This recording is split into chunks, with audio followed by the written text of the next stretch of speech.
Okay. Hi, I'm Bob Schrupp, physical therapist. And Brad Heineck, physical And therapist. together we are the most famous physical therapists on the internet. In our opinion, of course, Bob. Brad, today we're going to try to stop carpal tunnel at its source. Carpal tunnel? Yeah, carpal tunnel syndrome. Sure. At its source, at the computer. Now, we can't always stop it. If you do a lot of typing, sometimes just the overuse nature of it can cause carpal tunnel. Mm-hmm. But we want to give you every advantage possible. Sure. So let's talk about the computer station workup. Right.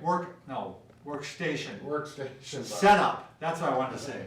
We want to make sure that everything's correct. So here, we're doing a simulation here, Brad, obviously. So This is pretty crude. yeah, this is pretty crude. All right, first thing, let's bring your chair up, Brad. The first thing you want to do, and we're going to talk about three main adjustments. Number one, you want to make sure the screen height is high enough so that you're not sure what you're bending for it to look. Yeah. Now you say, what does that have to do with carpal tunnel?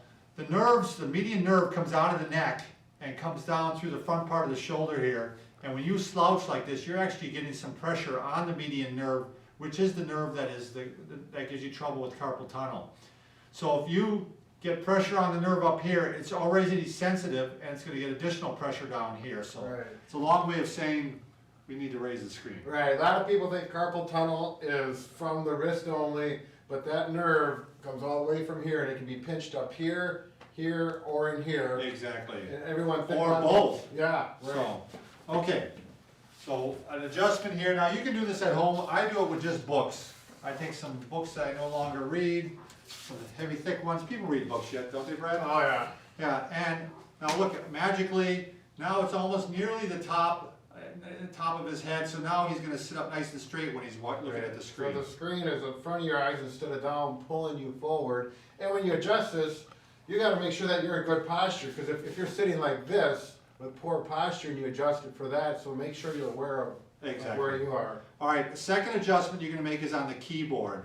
And before I talk about the keyboard, the one thing I want to make sure is when you're, whatever table you're using or whatever desk you're using, you want to make sure you don't have sharp edges on the edge of the table. Because if you're putting your wrist on there all day long, and I see this quite often, people are wondering why they're getting symptoms, because they have their wrist on that sharp edge. Right, so That would definitely be a sharp edge. this model of a desk isn't really too good, but there's an edge here, or the edge of the desk is like that, so they make pads Yeah. that you can put there and rest. It's a lot more comfortable, you'll really notice it. But this would be too high for Brad, all right? Because what we want, if possible, we want this part of the arm to be straight up and down. So the keyboard, it needs to be right here. Now you could get one of those slide-out drawers if that works on your desk. But at home, it doesn't work for me because I just have a regular table. So what I use is I took one of these boards here. This is a lap tray that's used for a laptop. So I think if you just look up lap tray laptop or laptop lap tray, Google it, it'll give you a bunch of boards like this, and it's got foam padding on the bottom. Right. It's for your laptop, you know, that you can put on your seat, Brad, or on your thighs. If you had your laptop there, you could work at it, which, if you had a laptop here and you're working like this, is not gonna give you good Yeah. posture at all, you're gonna be like this. Exactly, but it does keep the laptop from heating up too much when it's on your thigh. You know, Right, the fan needs to work underneath it. Nice and firm surface. So this works great for me though. I just keep the keyboard and the mouse on there. The recommendation that we used to make is that you could actually put your keyboard on your lap. Right. And because you can have your wrist, you want it to be straight as possible while you're typing. And if you actually have it slanted down a little bit, that's even fine. Sure. So if you're slanted down this way Right. a little bit, that's fine. So, but look at this. This looks almost perfect for you, Brad. This is going straight up and down, and this is nice and flat, and that's what you're looking for Right. on your keyboard. Yeah, this is a great idea, especially if it's at home and you don't want to spend a lot of money. You can spend thousands of dollars to get a nice desk and whatnot to achieve this. But you Right. can get the same results just by doing this And technique. what I did is I just take this and I move it off to the side. I hate to say it, but I have a wastebasket. I just put it on top of the wastebasket. I leave it there, and then I come back Can you and, type on the wastebasket? no, I don't. That's where you put it when you're not That's where I put it when I'm not using it. at yeah. rest, yeah, okay.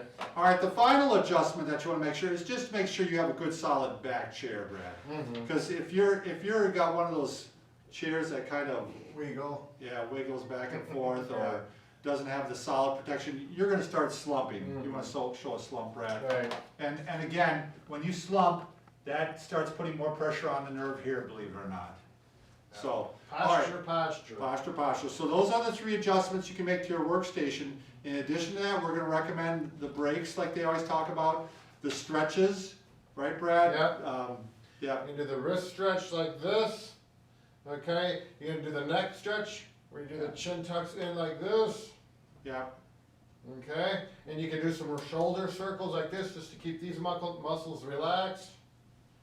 And what- also the stretch to the oh side. yeah, stretch to the side Yep, with good posture. yep, The stretch that, if you wanna know a stretch specifically for the median nerve, you're gonna stand, and go up. Can you see me over here, Lonnie?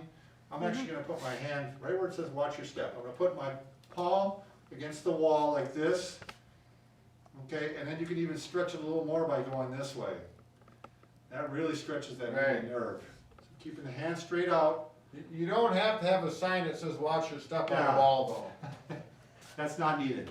So Alright, give this a try. Let's say if you're having carpal tunnel syndrome symptoms, hopefully maybe this will help decrease it if you can, do some of these changes. Right. If not, you want to do this so you never do have the symptoms. right, it's all a good setup and easy to do it, and you can do it real cheap like this, you don't have to spend $1,000. And remember, Brad, What? we can fix just about anything, but A broken heart. yeah, we can't fix a broken heart. But we're working on Yeah, it. we're gonna try.